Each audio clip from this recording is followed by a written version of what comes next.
Alors, dans ce paragraphe, nous allons maintenant étudier la notion d'orthogonalité pour une famille de vecteurs. Donc, dans le paragraphe précédent, c'était pour deux vecteurs, ici on va le faire pour un nombre quelconque de vecteurs. Donc, on se donne une famille quelconque de vecteurs 2. On va dire qu'elle est orthogonale lorsque les vecteurs qui la composent sont deux à deux orthogonaux.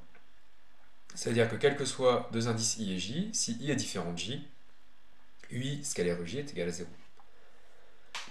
Donc pour prendre deux vecteurs, il faut bien supposer que i est différent de j. Donc qu'est-ce qui se passe si vous oubliez ceci? Si vous autorisez i à être égal à j, ici vous avez ui scalaire ui égale 0. Et comme le produit scalaire est une forme définie, ça fait que ui est le vecteur nul. Donc si vous oubliez ça, vous avez écrit que tous les vecteurs de la famille sont nuls. Ce qui n'était pas du tout ce qu'on voulait dire. Donc, qu'est-ce que ça veut dire? Si je prends mes trois vecteurs de l'exemple précédent, c'était 1, 1, 1, 1, moins 1, 0 et 1, 0, moins 1. Est-ce que c'est une famille orthogonale? Donc il semblerait que non. Ce vecteur est orthogonal à celui-là, il est orthogonal à celui-là. Mais les deux vecteurs qui sont là ne sont pas orthogonaux, donc on peut faire les produits scalaires. 1, 1, 1 scalaire 1 moins 1, 0, ça fait bien 0, donc U est orthogonal à V. 1, 1, 1 c'est orthogonal à 1, 0, moins 1, puisque le produit scalaire vaut 0, donc U est orthogonal à W. Par contre, V et W, le produit scalaire, ça fait 1 fois 1, plus moins 1 fois 0, plus 0 fois moins 1, donc ça fait 1. Et donc effectivement, V et W ne sont pas orthogonaux. Alors à place de W, on cherche un vecteur qui est orthogonal à U et à V. Alors avec un peu d'habitude, on arrive sans trop de calcul à trouver le vecteur 1, 1, moins 2. Donc là, c'est le nouveau vecteur que j'ai représenté. Et là, il semble bien que j'ai une famille de trois vecteurs qui sont deux à deux orthogonaux. Donc on peut vérifier U scalaire A, ça fait 1 plus 1 moins 2, ça fait 0. Et V scalaire A, ça fait 1 moins 1 plus 0, ça fait 0.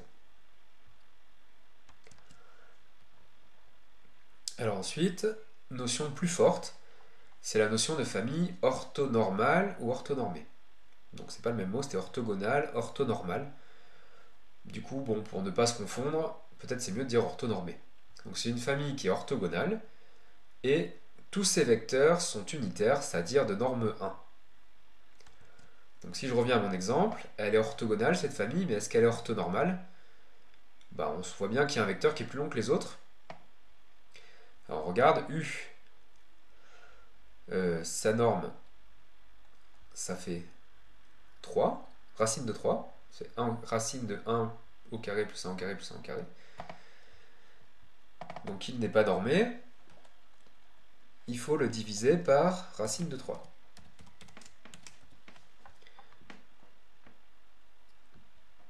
Donc là, mon vecteur U, je l'ai rétréci, cette fois il est de norme 1. Mon vecteur V, sa norme, c'est 2. Donc on va le diviser, sa norme c'est racine de 2. Donc on le divise par racine de 2 pour un vecteur de norme 1. Et mon vecteur A, c'était 1, 1, moins 2. Lui, sa norme, c'est racine carrée de 1 plus 1 plus 4, donc racine de 6. Donc il faut que je le divise par racine de 6. Voilà. Et donc là, j'ai bien trois vecteurs orthogonaux. Et de norme 1, c'est ce que j'appelle une famille orthonormée. Vous voyez, ils ne sont pas forcément sur les axes, les vecteurs. Alors il y a des choses qu'on voit intuitivement, c'est que dans l'espace, je peux avoir trois vecteurs orthonormés, mais pas quatre. Bon, ça on va essayer de démontrer ce genre de choses. Alors au niveau des mathématiques, comment on caractérise une famille orthonormée? Eh bien pour ij, tel que i différent de j, ui scalaire uj, ça vaut 0. Et comme ils sont unitaires, ui scalaire ui, ça fait la norme au carré, ça fait 1 au carré, ça fait 1. Donc en fait, quel que soit i et j, ui scalaire uj, c'est ce qu'on appelle delta ij, le symbole de Kronecker, qui vaut 0 si i est différent de j et 1 si i égale j. Donc ça, c'est la caractérisation de nos familles orthonormées.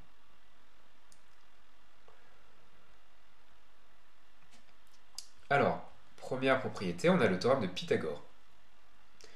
Donc si on prend deux vecteurs, eh bien la norme de U1 plus U2 au carré est égale à la somme des carrés des normes, si et seulement si, sont orthogonaux. Donc là on retrouve que dans un triangle rectangle, la longueur de l'hypoténuse au carré, c'est la somme des longueurs au carré des deux autres côtés. Et c'est une équivalence, ça caractérise les triangles rectangles. Alors la démonstration est toute simple. On a vu que la norme au carré de la somme, c'est la somme des carrés des normes plus 2 fois le produit scalaire. Donc, si on veut que ce terme soit égal à ce terme, c'est équivalent à dire que ceci est égal à 0, et donc à ce que les vecteurs sont orthogonaux. Alors ça se généralise, si on prend une famille orthogonale, c'est-à-dire les vecteurs sont 2 à 2 orthogonaux, la norme au carré de la somme, c'est la somme des carrés des normes.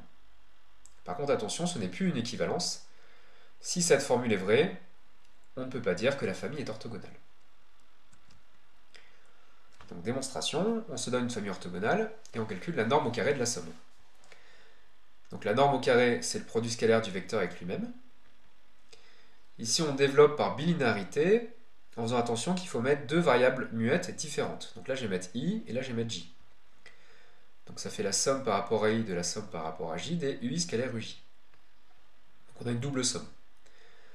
On commence d'abord par calculer la somme qui est entre parenthèses ici, où i est fixé comme une constante. Donc ici, j va de 1 à p, et à un moment, il va passer par i, c'est-à-dire il vaut 1, 2, après i moins 1, i plus 1, et puis il repart jusqu'à p. Et ce produit scalaire, comme notre famille est orthogonale, il est nul tant que j n'est pas égal à i. Donc c'est-à-dire on va avoir dans cette somme 0 plus 0 plus 0, donc là c'est j va de 1 à i moins 1. Quand j égale i, j'ai ui scalaire ui. Puis à partir de i plus 1 jusqu'à p, je retombe sur des zéros. Donc il ne reste qu'un seul terme. Et donc j'obtiens la somme, ça c'est la norme de i au carré, et comme i est une variable muette, je peux remplacer par k. C'est la formule qu'on voulait démontrer. On va voir un contre-exemple à la réciproque. Donc je me mets dans R³ avec le produit scalaire canonique, et je prends ces trois vecteurs.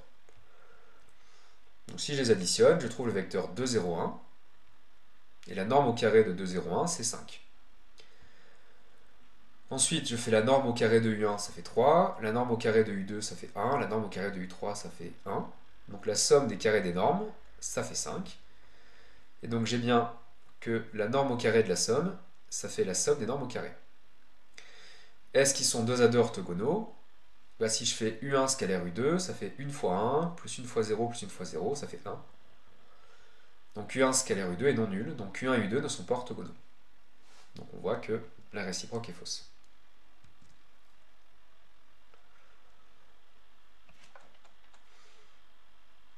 Et alors ensuite, donc, on a remarqué ici que dans l'espace, je peux avoir 3 vecteurs 2 à 2 orthogonaux, mais pas 4.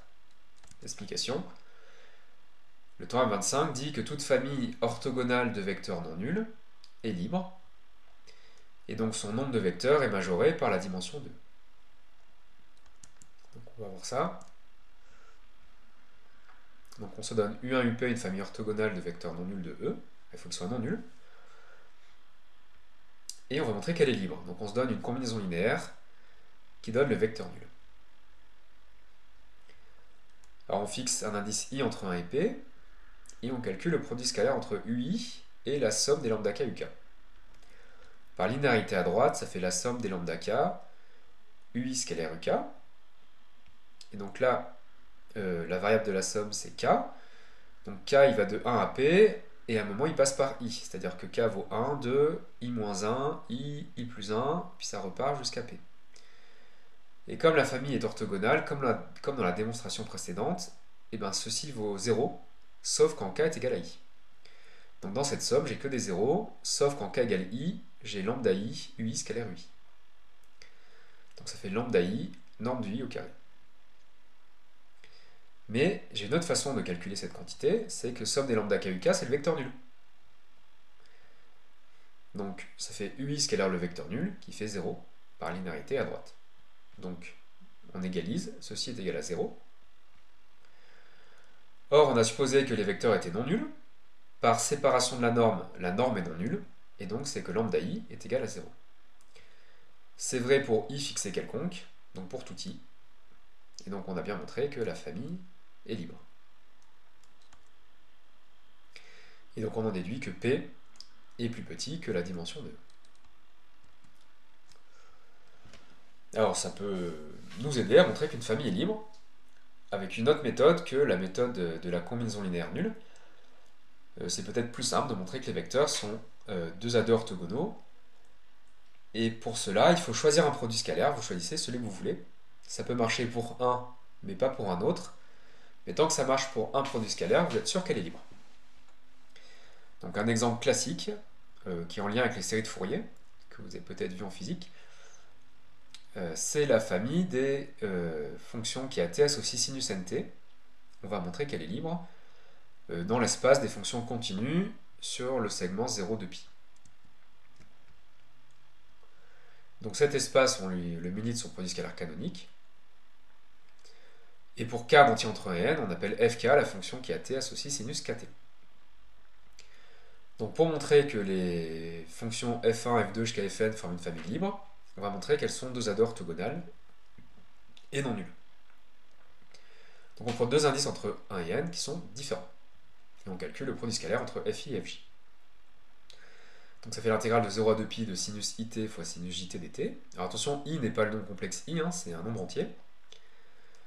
Pour trouver une primitive, il faut linéariser. Donc on sait que sinus a fois sinus b, c'est 1 demi de cos a moins b, mais en cos a plus b. Donc on voit que si on le sait, le calcul est très simple. Et ensuite, là, on coupe en deux intégrales par linéarité, et on prend une primitive. Alors attention, une primitive de cosinus kt, c'est 1 sur k fois sinus kt, à condition que l'entier k soit non nul. Alors ici, on a supposé que i est différent de j, donc i moins j est non nul. Et ici, i plus j, ça pourrait être nul si i et j sont tous les deux égaux à 0, mais c'est exclu. Donc là, il n'y a pas de problème, il n'y a pas de cas particulier, on peut toujours écrire ça. Et sinus de 1 entier fois pi, ça fait 0, donc tout le monde est nul, et on trouve 0. Donc on a bien une famille orthogonale, les vecteurs sont non nuls, c'est bien évident que c'est pas constant égal à 0 ça. Donc c'est une famille libre.